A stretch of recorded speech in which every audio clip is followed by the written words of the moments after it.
Hi friends, sunshines. Hey, I wanted to show you and to read to you a quick story today. A circle time buddy that we have, and I called him a circle time pal. And let's see, I'm going to give you some hints. So a riddle. So riddle this. So I live in a shell and I'm very shy. If there's loud noises, I will tuck and hide. What is it? What do you think it is?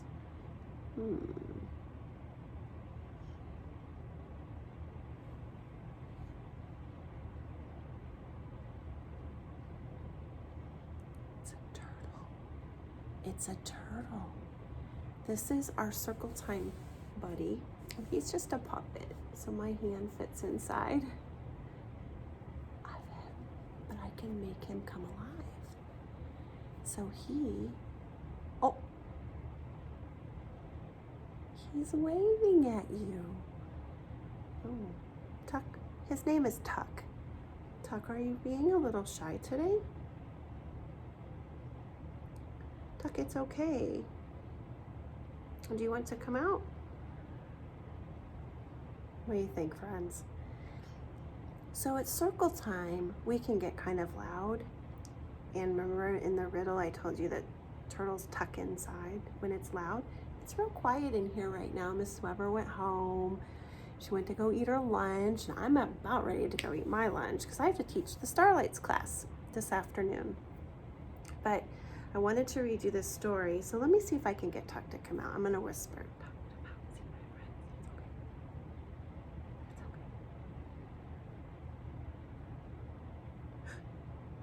He's nervous you're gonna laugh.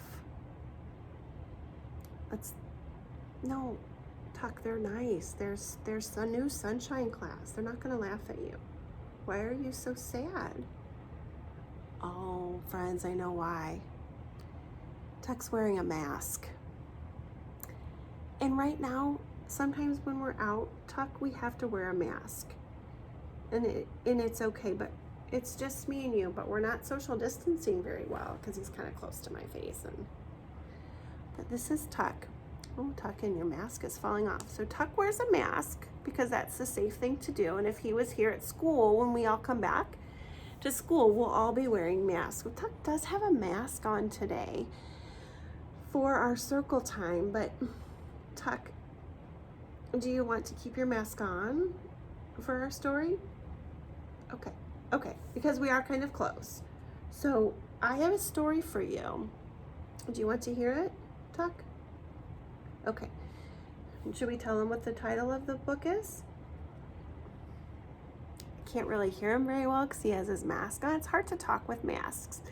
But so he's gonna. His mask keeps falling down. Look at that, Tuck. It has to cover your mouth and your nose. So we'll pull it up. So Tuck. So when it gets real, okay, no, just because my voice got loud doesn't mean you need to tuck away. Okay, the kids were not really loud. It's just, I just got louder to tell the kids. So, okay.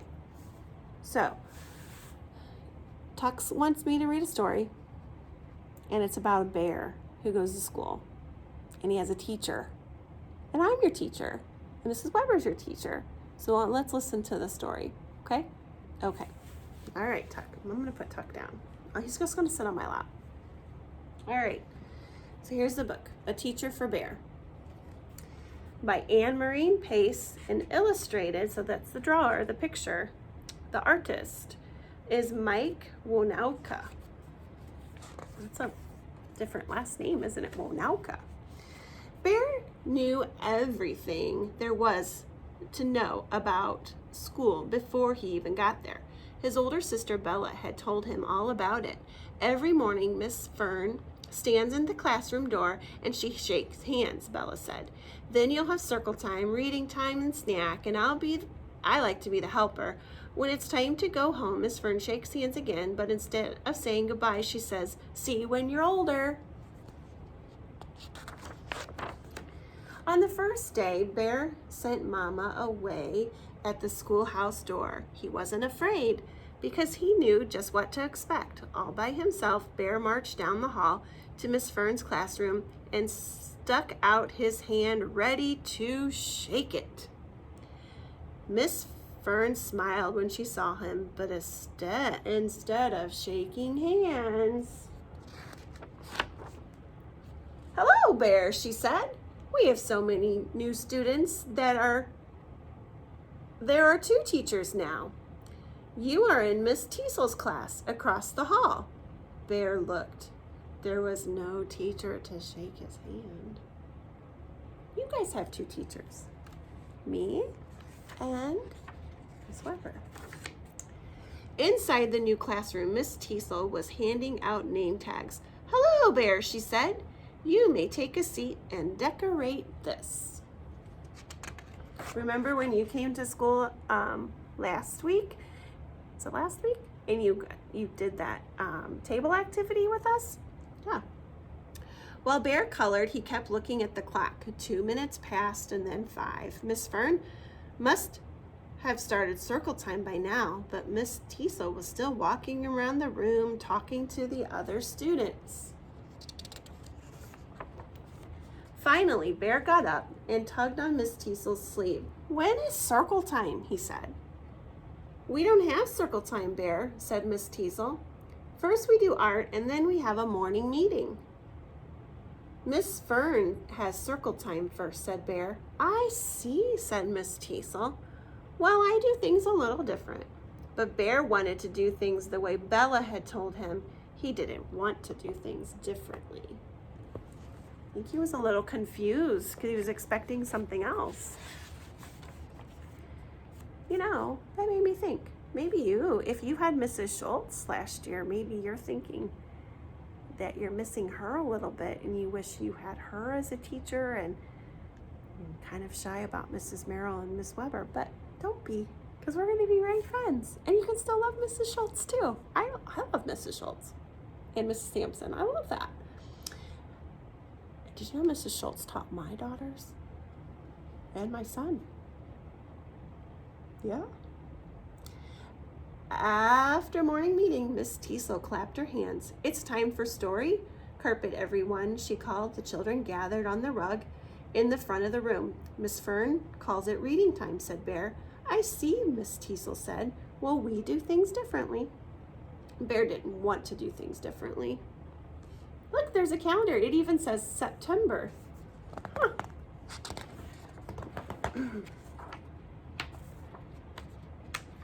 Oh, I'm trying to turn the page. They're sticking. At snack time, Miss Teasel brought out juice and graham crackers. "Can I be the snack helper?" "Thanks for offering, Bear, but handing out snacks is my job." Miss Fern he started to say. "I know," Miss Teasel said. "You do things differently," Bear finished.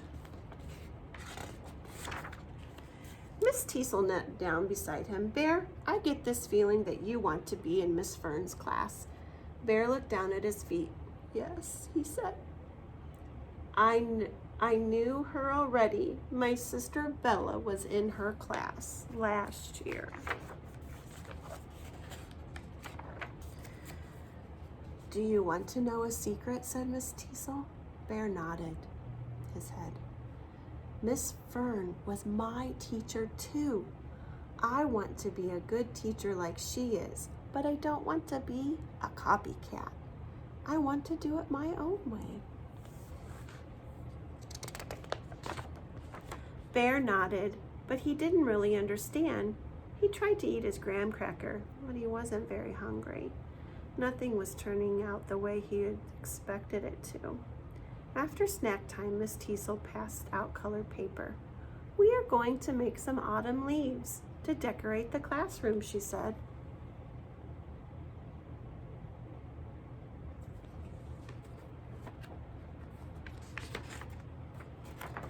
Bear listened to Miss Teasel's directions.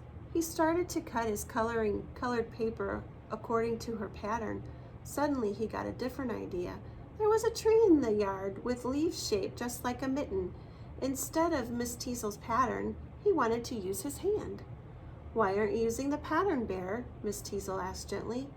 Bear set his chin on his hands and looked up at his teacher. "I don't want to be a copycat," he said. "I want to." Bear stopped for a second.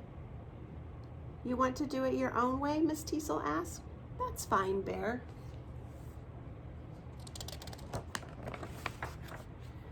Bear nodded and got to work. He traced his hand on the paper using a red crayon, and then he used the scissors to cut his leaf out.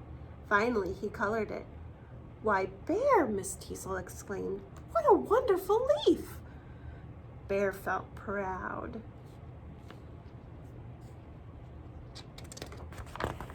Miss Teasel knelt down beside him. "You know what, Bear? You and I are a lot alike.